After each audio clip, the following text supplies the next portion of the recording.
Bonjour à toutes et à tous et merci de votre fidélité.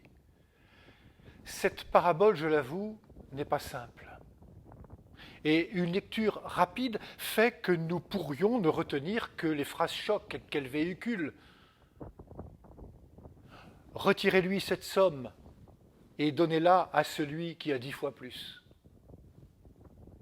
Ou encore, quant à mes ennemis, ceux qui n'ont pas voulu que je règne sur eux, amenez-les ici et égorgez-les devant moi. Rappelons-nous que la parabole est une manière de parler.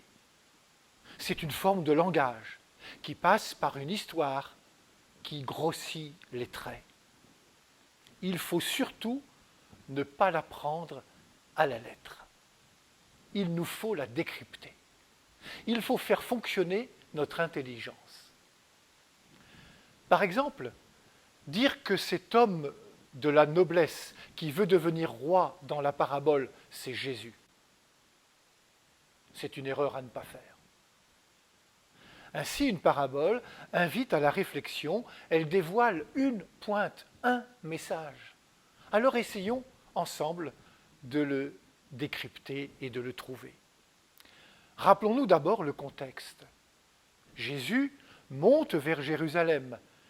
Il vient de passer par la ville de Jéricho, où il a montré, en accueillant Zachée, un pécheur notoire, qu'il était ce Fils de l'homme venu chercher et sauver ce qui était perdu.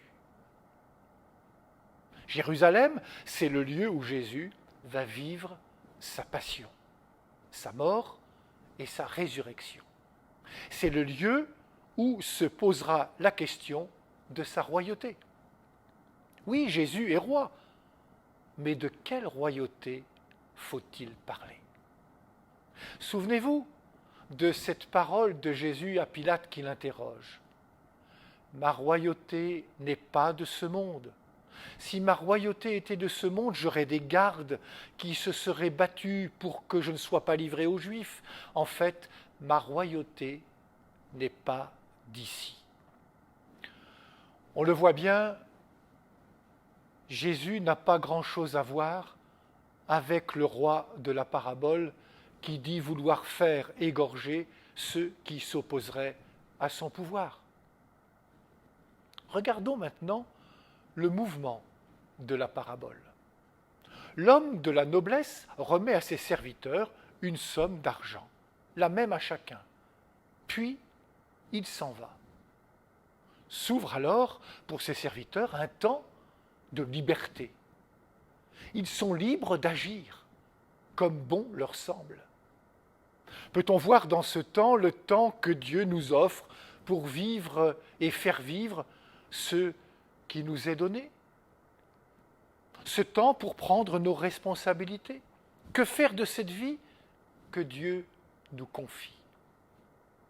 Puis, c'est le retour du roi qui demande alors des comptes. C'est le cœur de la parabole. Chacun des serviteurs a reçu le même montant avec la prescription bien claire de faire de bonnes affaires. Qu'ont-ils fait? Remarquons que le roi ne juge pas sur le résultat absolu. Ce n'est pas la somme qui compte à ses yeux, mais plutôt la fidélité, la confiance qu'ils ont pu accorder à ce roi. Souvenez-vous de la parabole. Puisque tu as été fidèle en si peu de choses. Pour le troisième, il ne s'agit pas de confiance, vous l'avez bien compris, mais de peur. J'ai eu peur. Le contraire de la foi.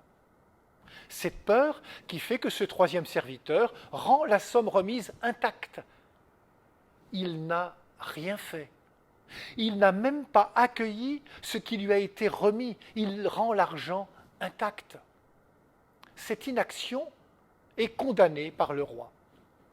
La vie de serviteur est inféconde, on peut même dire qu'elle est déjà morte.